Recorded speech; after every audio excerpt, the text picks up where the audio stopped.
এখন তাহলে 15 নম্বর চ্যাপ্টার মানে হচ্ছে বৃত্তের স্পর্শক সংক্রান্ত উপপাদ্য, এই চ্যাপ্টারটা তাহলে শুরু করব। তাহলে শুরু করার আগে বৃত্ত জানি, বৃত্ত এরকম হয়, বৃত্ত যার এটা হচ্ছে একটা কেন্দ্র। এবারে এই চ্যাপ্টারে স্পর্শকের ধারণাটা লাগবে। স্পর্শক কি? স্পর্শক হচ্ছে যে কোনো একটা সরল রেখা যেটা বৃত্তকে কেবলমাত্র একটা বিন্দুতেই স্পর্শ করবে, এই বিন্দুতে স্পর্শ করেছে। এবারে তাহলে একটা বৃত্ত যদি এই রকমভাবে যায় তাহলে নিশ্চয়ই এই সরল রেখাটা এই বৃত্তের স্পর্শক নয়। কারণ কি? কারণ হচ্ছে এই সরল রেখাটা বৃত্তকে দুটো বিন্দুতে ছেদ করেছে। এবারে তাহলে এটা তো স্পর্শক হলো না। এবারে এইটা তো স্পর্শক, তাহলে যেই বিন্দুতে স্পর্শকটা স্পর্শ করেছে বৃত্তকে, সেই বিন্দু আর কেন্দ্র এই দুটোর যে সংযোজক সরল রেখা, এটাই তো বৃত্তের ব্যাসার্ধ। তাহলে এই ব্যাসার্ধটার আরেকটা নাম হচ্ছে স্পর্শ বিন্দুগামী ব্যাসার্ধ। মানে এই স্পর্শকটা যে বিন্দুতে স্পর্শ করেছে সেই বিন্দু দিয়ে যে ব্যাসার্ধটা গিয়েছে বৃত্তের, সেইটা হচ্ছে স্পর্শ বিন্দুগামী ব্যাসার্ধ। ব্যাস এইটুকুটাই ধারণা লাগবে। এবারে 40 নম্বর উপপাদ্য, যেটা হচ্ছে 208 নম্বর পেজে আছে। তাহলে এই উপপাদ্যটাতে কি বলছে? বলছে বৃত্তের কোনো বিন্দুতে স্পর্শ আর ওই স্পর্শ বিন্দুগামী ব্যাসার্ধ পরস্পর লম্বভাবে অবস্থিত। তাহলে ফার্স্টে একটা বৃত্ত এখানে, তাহলে এটা একটা হলো বৃত্ত। এবারে বৃত্তের এটা হচ্ছে কেন্দ্র ও বিন্দু। এবারে একটা স্পর্শক নিয়ে নিলাম, নাম দিয়ে দিলাম হচ্ছে এ বি। তাহলে এ বি একটা স্পর্শক যেটা বৃত্তটিকে পি বিন্দুতে স্পর্শ করেছে। আর হচ্ছে ওপিটা কি? ওপিটা হলো স্পর্শ বিন্দুগামী ব্যাসার্ধ। ব্যাস, তাহলে প্রদত্ততে কী কী লিখব? প্রদত্ততে লিখব ও কেন্দ্রীয় একটা বৃত্ত, তাহলে হচ্ছে ও কেন্দ্রীয় বৃত্তের পি বিন্দুতে এপি হলো একটা স্পর্শক, তাহলে পি বিন্দুতে এবি একটি স্পর্শক এবং ওপি স্পর্শ বিন্দুগামী ব্যাসার্ধ।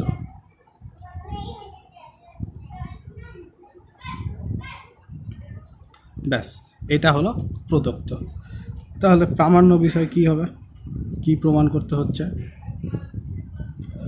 প্রমাণ করতে বলেছে যে স্পর্শক আর স্পর্শ বিন্দুগামী ব্যাসার্ধ পরস্পর লম্ব। স্পর্শক কি? স্পর্শক হচ্ছে এবি, স্পর্শ বিন্দুগামী ব্যাসার্ধকে স্পর্শ বিন্দুগামী ব্যাসার্ধ হচ্ছে ওপি। তার মানে এবি আর ওপি হচ্ছে পরস্পর লম্ব, এটা প্রমাণ করতে বলেছে। তো ছবি থেকে কি দেখতে পাচ্ছি? কে কার উপরে আছে? ওপি আছে এবি এর উপরে। তাহলে প্রমাণ করতে হচ্ছে ওপি লম্ব এবি। এবারে হচ্ছে অঙ্কন।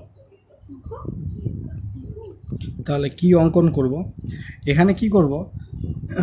পি বিন্দু ছাড়া এ বি এর উপরে যে কোনো আর একটা বিন্দু কিউ নিয়ে নেব, দিয়ে ও আর কিউ এটা যোগ করব। ধরে নেব এই ও কিউ সরলরেখাটা বৃত্তটাকে আর বিন্দুতে ছেদ করেছে। তাহলে এ কি অঙ্কন করছি? এ বি স্পর্শকের উপর অপর যে কোনো একটি বিন্দু কিউ নেওয়া হলো, দিয়ে কি করেছি? ও আর কিউ বিন্দু যোগ করেছি, দিয়ে ও কিউ যুক্ত করা হলো। আচ্ছা, তারপরে আর কি হয়েছে? ও কিউ যুক্ত করার পরে আর বিন্দুতে ছেদ করেছে বৃত্তটাকে। তাহলে ও কিউ বৃত্তটিকে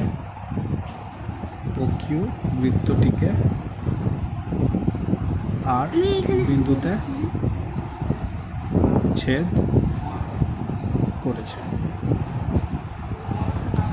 আচ্ছা, তারপরে এবার হচ্ছে প্রমাণটা কি? প্রমাণে বলছে আচ্ছা, এখানে পি তো এ বি স্পর্শকের উপর যে কোনো একটা বিন্দু, কিউ একই রকমভাবে একটা বিন্দু আছে।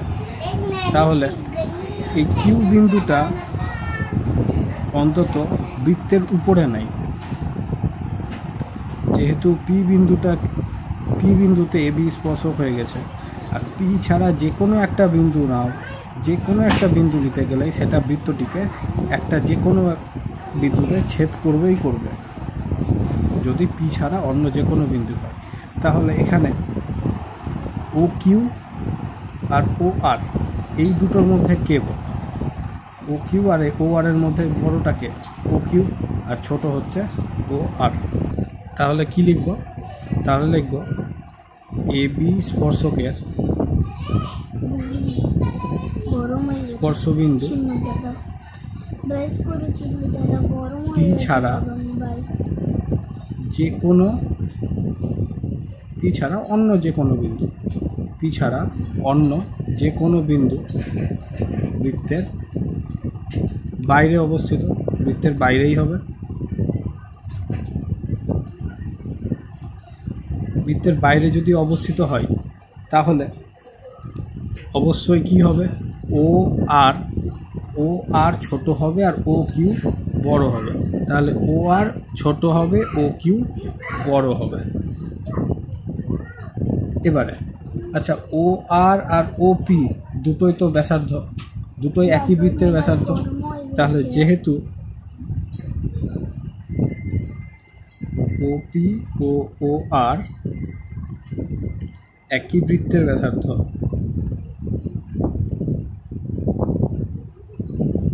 তাহলে কি হচ্ছে? তাহলে অতএব দিয়ে তাহলে ও পি আর ও আর ইকুয়াল।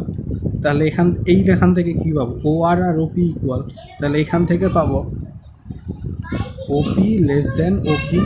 তার মানে ও পি হচ্ছে ছোট আর ও কিউ হচ্ছে বড়। আচ্ছা, এই কিউ বিন্দুটা এ বি স্পর্শকের উপর যে কোনো বিন্দু নিয়েছিলাম। আচ্ছা, যে কোনো বিন্দুর ক্ষেত্রেই যদি দেখি যে ওপিটা ছোট, এখানে একটা বিন্দু নিলাম, দেখছি ও পি ছোট, এখানে নিলাম ওপি ছোট, এখানে নিচ্ছি ওপি ছোট, এখানে নিচ্ছি ওপি ছোট। তার মানে এ বি স্পর্শকের উপরে যে কোনো বিন্দুই নিই, সব ক্ষেত্রেই হচ্ছে ওপিটা ছোট, মানে ওপিটা হচ্ছে ক্ষুদ্রতম। তাহলে কিউ বিন্দু এ বি স্পর্শকের উপর যে কোনো বিন্দু, এটা ধরেই নিয়েছিলাম। আচ্ছা, তাহলে যে কোনো বিন্দুর ক্ষেত্রে কি হচ্ছে? যে কোনো বিন্দুর ক্ষেত্রেই ওপিটা ছোট হচ্ছে, অর্থাৎ বৃত্তের কেন্দ্র ও থেকে এ বি স্পর্শক পর্যন্ত যত সরলরেখা অঙ্কন করা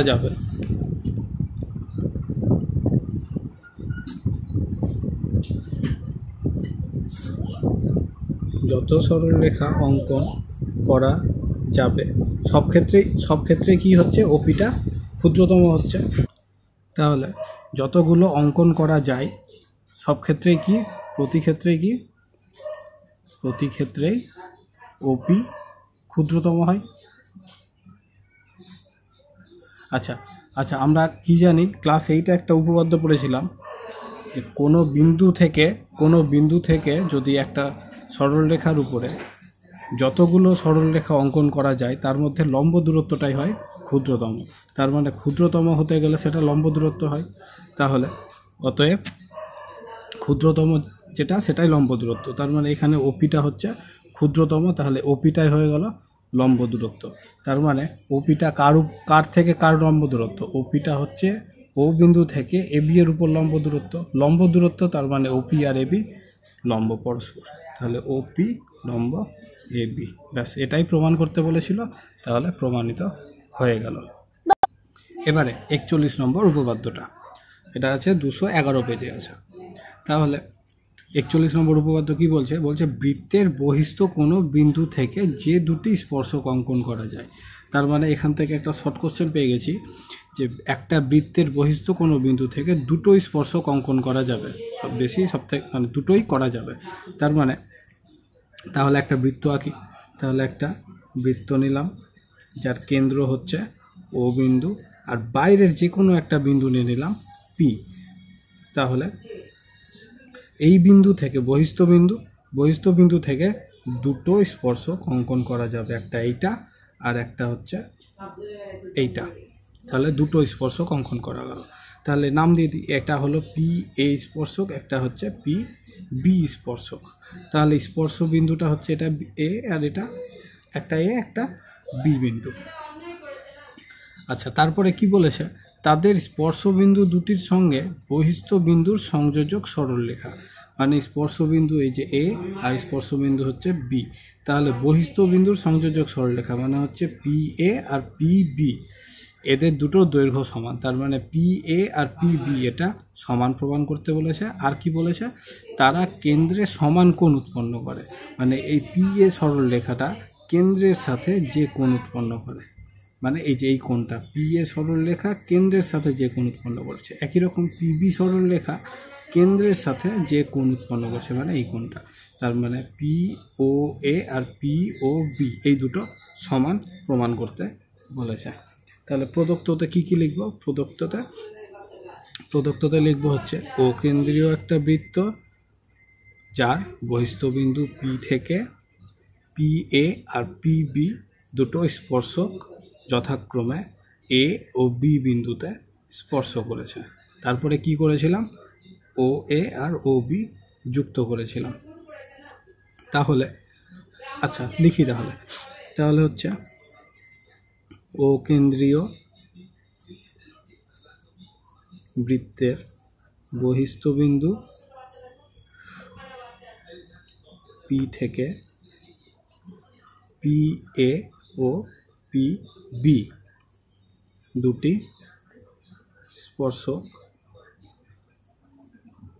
স্পর্শক যাদের স্পর্শবিন্দু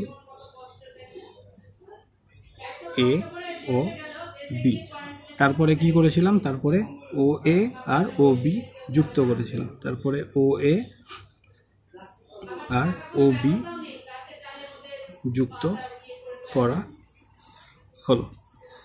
আচ্ছা, তারপরে তাহলে কি উৎপন্ন হলো, তাহলে স্পর্শকের দৈর্ঘ্য যেটা, তাহলে এই স্পর্শকের দৈর্ঘ্যটা হয়ে গেছে ও এ পি এ আর পি বি। আর কেন্দ্রে কি কি কোণ উৎপন্ন করা হয়েছে, পি ও এ আর পি ও বি এই দুটো কোণ উৎপন্ন হয়েছে। আর আরেকটা যোগ করেছি, ওপি যোগ করা হয়েছে। তাহলে ওপি যুক্ত করার ফলে পি এ ও পি বি সরল রেখা দুটি কেন্দ্রে কোণ পি ও এ ও কোণ পি ও বি উৎপন্ন করেছে। ব্যাস, এবারে হচ্ছে প্রামাণ্য বিষয়। প্রামাণ্য বিষয় কি, 1 নম্বর কি প্রমাণ করতে বলেছে, সরলরেখা দুটোর দৈর্ঘ্য সমান, মানে পি এ আর পি বি এদের দুটোর দৈর্ঘ্য সমান প্রমাণ করতে বলেছে। আর কি প্রমাণ করতে বলেছে, কেন্দ্রে যে কোণ উৎপন্ন করেছে সেই দুটোর মান সমান, মানে কোণ পি ও এ সমান কোণ পি ও বি এই দুটোর মান সমান প্রমাণ করতে বলেছে। তাহলে এখানে অঙ্কন লাগবে না, এখানে ডাইরেক্ট হচ্ছে প্রমাণে। আচ্ছা, এখানে দেখতে পাচ্ছি দুটো ত্রিভুজ উৎপন্ন হয়েছে, একটা হচ্ছে পি ও এ আর একটা হচ্ছে পি ও বি, এই দুটো ত্রিভুজ উৎপন্ন হয়েছে। আচ্ছা, আগের উপপাদ্য থেকে কি পেয়েছি, স্পর্শক আর স্পর্শবিন্দুগামী ব্যাসার্ধ পরস্পর লম্ব হয়। তাহলে এখানে দুটো স্পর্শক হচ্ছে পি এ আর পি বি, আর এই স্পর্শকের ক্ষেত্রে স্পর্শবিন্দুগামী ব্যাসার্ধ হচ্ছে ও এ, আর পি বি স্পর্শকের ক্ষেত্রে স্পর্শবিন্দুগামী ব্যাসার্ধ হচ্ছে ও বি। তাহলে এখানে পি এ ও পি বি স্পর্শক, এটা তো প্রথম থেকেই বলে দিয়েছে, এবং কি হচ্ছে, এবং ও এ আর ও বি এরা দুটো কি স্পর্শবিন্দুগামী ব্যাসার্ধ। তাহলে ও এ ও ও বি স্পর্শ বিন্দুগামী ব্যাসার্ধ। তাহলে আগের উপপাদ্যতে কি করলাম, স্পর্শক আর স্পর্শবিন্দুগামী ব্যাসার্ধ পরস্পর লম্ব হয়, তার মানে এখান থেকে অতএব কী পাচ্ছি, লম্ব মানে ও এ পি এর উপরে লম্ব, মানে ও এ পি এর উপরে লম্ব, আর ও বি পি বি এর উপরে লম্ব, এবং ও বি পি বি এর উপরে লম্ব। তাহলে আচ্ছা, এবারে এই দুটো ত্রিভুজ থেকে চালু করি। তাহলে ত্রিভুজ পি ও এ ও ত্রিভুজ পি ও বি থেকে কি কি পাই? আচ্ছা, এখনই কি পেয়েছি, লম্ব পেয়েছি। লম্ব মানে কি, ও এ আর পি এ লম্ব, ও এ আর পি এ লম্ব, মানে এই কোণটা 90 ডিগ্রি। একই রকম ও বি আর পি বি লম্ব, মানে এই কোণটা হচ্ছে 90 ডিগ্রি। তাহলে এই ত্রিভুজের ক্ষেত্রে এই কোণটা আর এই ত্রিভুজের ক্ষেত্রে এই কোণটা সমান, তার মানে কোণ, এই কোণটা ফার্স্টে লিখছি, মানে পি এ ও, তাহলে হচ্ছে পি এ ও সমান এই কোণটা, তার মানে পি বি ও, পি বি ও। কেন? যেহেতু প্রত্যেকেই সমকোণ, যেহেতু প্রত্যেকেই 90 ডিগ্রি বা এক সমকোণ। লম্ব যেহেতু হয়েছিল ও এ আর পি এ লম্ব, ও বি আর পি বি লম্ব, তার জন্য 90 ডিগ্রি, তার জন্য এই দুটো সমান হলো। আচ্ছা, এবারে ও পি, এটা তো সাধারণ বাহু, তাহলে ও পি হলো সাধারণ বাহু, ও পি সাধারণ বাহু। আর কি, আরেকটা আছে ও এ আর ও বি, এটা দুটোই কি ব্যাসার্ধ, একই বৃত্তের ব্যাসার্ধ, তাহলে ও এ সমান ও বি, যেহেতু একই বৃত্তের ব্যাসার্ধ।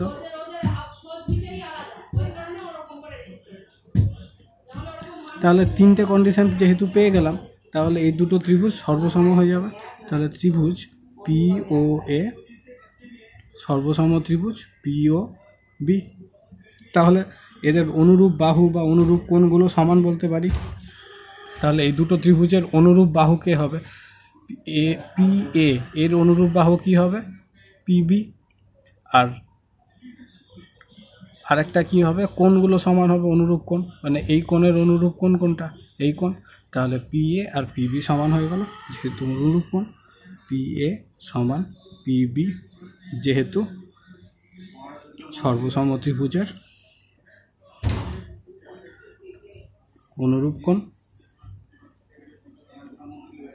একই রকমভাবে এই কোণ দুটো সমান হয়ে যাবে, তাহলে এই কোণ আর এই কোণটা সমান হবে, তাহলে পি ও এ আর পি ও এ, আর একটা কে হচ্ছে পি ও বি, এই দুটো কোণ সমান হচ্ছে পি ও বি। সমান কেন, সর্বসম ত্রিভুজের অনুরূপ কোণ, সরি আগেরটা বাহু, অনুরূপ বাহু, আর এটা হলো অনুরূপ কোণ। ব্যাস, তাহলেই এটা 1 নম্বর প্রমাণের ছিল, এটা 2 নম্বর প্রমাণিত। এটা 1 নম্বরটা ছিল, এটা 2 নম্বরটা, তাহলে দুটো প্রমাণ হয়ে গেল। এবারে 215 পেজের 42 নম্বর উপপাদ্যটা। তো এটাতে কি বলেছে, যদি দুটি বৃত্ত পরস্পরকে স্পর্শ করে, তাহলে দুটো বৃত্ত আঁকবো যে দুটো পরস্পরকে স্পর্শ করবে। তাহলে এইটা একটা বৃত্ত যার কেন্দ্র নিয়ে নিলাম এ, আর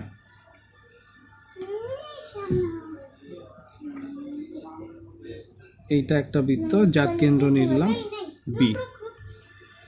আচ্ছা, এই দুটো বৃত্ত এই বিন্দুতে পরস্পরকে স্পর্শ করেছে, এই বিন্দুটা নিয়ে নিলাম পি বিন্দু। তাহলে প্রদত্ততে কি লিখব, এ কেন্দ্রীয় আর বি কেন্দ্রীয় দুটো বৃত্ত পরস্পরকে পি বিন্দুতে স্পর্শ করেছে। তাহলে এ ও বি কেন্দ্রীয় দুটি বৃত্ত পরস্পরকে পি বিন্দুতে স্পর্শ করেছে। আচ্ছা, পি বিন্দুতে স্পর্শ করেছে, তাহলে এখানে কি বলেছে, আর তাহলে স্পর্শ বিন্দুটা মানে পি বিন্দুটা কেন্দ্র দুটির সংযোজক সরলরেখার উপর অবস্থিত হবে। তার মানে এই পি বিন্দুটা এই তিনটে যে সরলরেখা, তিনটে বিন্দু নিয়ে যে সরলরেখা, এই তিনটে বিন্দুর সরলরেখা, বিন্দু দিয়ে যে সরলরেখা তার উপরে পি বিন্দুটা থাকবে। তার মানে কী প্রমাণ করতে বলছে, এই তিনটে বিন্দু, এই বিন্দু আর এই বিন্দু, এই দুটো বিন্দু হচ্ছে কেন্দ্র, এটা হচ্ছে স্পর্শবিন্দু, এই দুটো বিন্দুর সংযোজক সরলরেখার উপরে 3 নম্বর বিন্দুটা থাকছে। তার মানে এই তিনটে বিন্দু সমরেখাও প্রমাণ করতে বলছে। সমরেখা মানে একই রেখার উপরে আছে। তাহলে প্রামাণ্য বিষয় হয়ে যাচ্ছে, প্রামাণ্য বিষয় হচ্ছে এ পি বি সমরেখ, মানে একই সরলরেখার উপরে তিনটে বিন্দু আছে। তাহলে অঙ্কন, এখানে অঙ্কন কি করব, আমরা অঙ্কন করতে গিয়ে এ আর বি যোগ করে দিব না, এ আর বি যোগ করব না, করব হচ্ছে বি এর সাথে পি যোগ করব আর এ এর সাথে বি যোগ করব। যদি কখনো এরকম হয় পি বিন্দু এখানে আছে, এখানে একটা বিন্দু, এখানে একটা বিন্দু, তাহলে এটার সাথে এটা যোগ করব, এটার সাথে এটা যোগ করব, তাহলে কি পি বিন্দুটা এ বি সরলরেখার উপরে থাকলো না তো। তার জন্য এখানে ওই রকম ভাবে প্রমাণ করার জন্য এটা বি এর সাথে পি আর এ এর সাথে পি যোগ করব। তার মানে এপি ও বিপি যুক্ত করা হলো। এবারে হচ্ছে প্রমাণ। প্রমাণে কি হচ্ছে, আচ্ছা,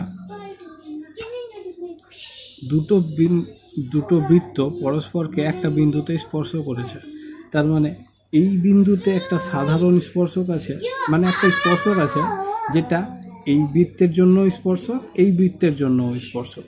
যেহেতু দুটো বৃত্তের ক্ষেত্রে স্পর্শ, তার জন্য এই স্পর্শকটা হচ্ছে সাধারণ স্পর্শক। তাহলে একটা নাম দিয়ে দিলাম এস টি। তাহলে এ ও বি কেন্দ্রীয় বৃত্ত দুটি পরস্পরকে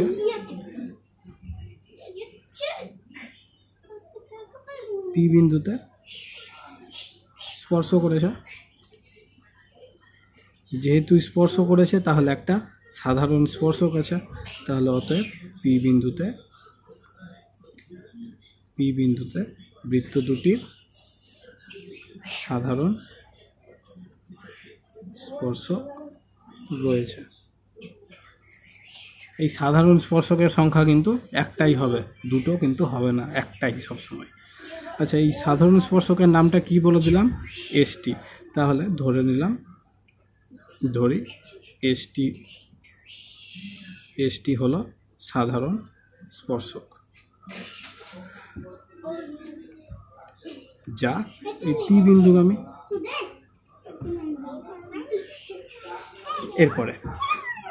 এরপরে এ কেন্দ্রীয় বৃত্তের ক্ষেত্রে এসটি হচ্ছে স্পর্শক, এপি হচ্ছে স্পর্শবিন্দুগামী ব্যাসার্ধ। প্রথম উপপাদ্য থেকে কি পড়েছি, স্পর্শক ও স্পর্শবিন্দুগামী ব্যাসার্ধ পরস্পর লম্ব হয়। তাহলে এপি আর এসটি পরস্পর লম্ব। তাহলে যেহেতু এ কেন্দ্রীয় বৃত্তের এসটি হলো স্পর্শক, এসটিটা হচ্ছে স্পর্শক, আর এপিটা হচ্ছে স্পর্শবিন্দুগামী ব্যাসার্ধ, ও এপি স্পর্শবিন্দুগামী ব্যাসার্ধ। তাহলে কি পাই, তাহলে অতএব পাচ্ছি এই এপি লম্ব এসটি। তাহলে এপি লম্ব এসটি। একই রকমভাবে বি কেন্দ্রীয় বৃত্তের এসটি তো স্পর্শক আছে, ও এখানে কি হচ্ছে বিপি, এক্ষেত্রে বিপি হলো স্পর্শবিন্দুগামী ব্যাসার্ধ। তাহলে একই রকমভাবে এক্ষেত্রে কি হবে, বিপি আর এসটি হচ্ছে পরস্পর লম্ব।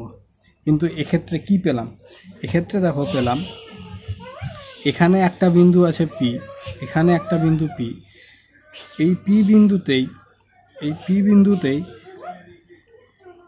এসটি আছে, আর এই পি বিন্দুতে এপিও আছে, বিপিও আছে। এই এপিটা হচ্ছে এই এসটি এর উপরে লম্ব, মানে এই কোণটা 90 ডিগ্রি, এই কোণটাও 90 ডিগ্রি। আবার পির ক্ষেত্রে এই পি বিন্দুতে বিপিটা হচ্ছে লম্ব, এই কোণটাও 90 ডিগ্রি, এই কোণটাও 90 ডিগ্রি। তাহলে কি হচ্ছে, তাহলে হলো এই একটা বিন্দুর উপরেই এটা এপিও হচ্ছে লম্ব, পিপিও হচ্ছে লম্ব, তার মানে এই চারটে কোণই হচ্ছে 90 ডিগ্রি। চারটে কোণ যদি 90 ডিগ্রি হয় তাহলে এই দুটো মিলে হচ্ছে 180 ডিগ্রি। তো একটা সরল কোণের মান কত হয়? 180 ডিগ্রি। তার মানে এ পি বি মানে এই তিনটে বিন্দু দিয়ে যে সরলরেখা সেটা হচ্ছে এই পি বিন্দুতে কোণ 180 ডিগ্রি। তাহলে এই তিনটে বিন্দু একটাই সরলরেখার উপরে অবস্থিত। তাহলে এখানে কি লিখব? যেহেতু এপি ও বিপি একই পি বিন্দুতে এসটি সরলরেখার উপর লম্ব,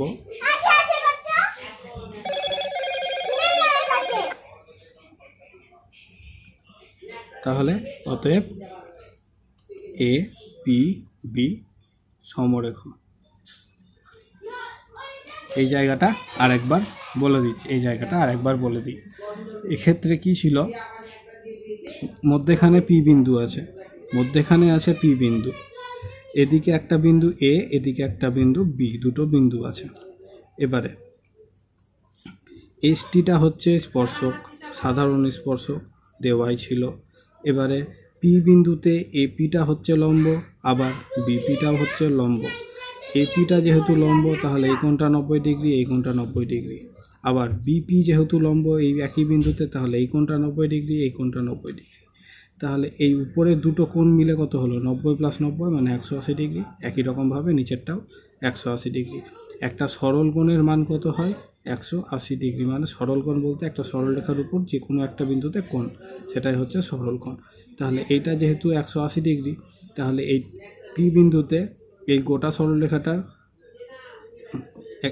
সরলরেখাটা মানে এ বি এর পি বিন্দুতে একটা সরল কোণ আছে যেটা হচ্ছে 180 ডিগ্রি। তার মানে সরলরেখা সেটা একটা, এ বি হচ্ছে একটা গোটা সরলরেখা। এই এ বি সরলরেখার উপরেই পি বিন্দুটা অবস্থিত। তার মানে একটা সরলরেখার উপরেই তিনটা বিন্দু আছে, এ বি আর পি, তিনটে বিন্দু আছে। তার মানে এ পি বি হলো সমরেখ। ব্যাস, এই চ্যাপ্টারে এই তিনটে উপপাদ্যই আছে। এই তিনটে উপপাদ্য পরের দিন নিব।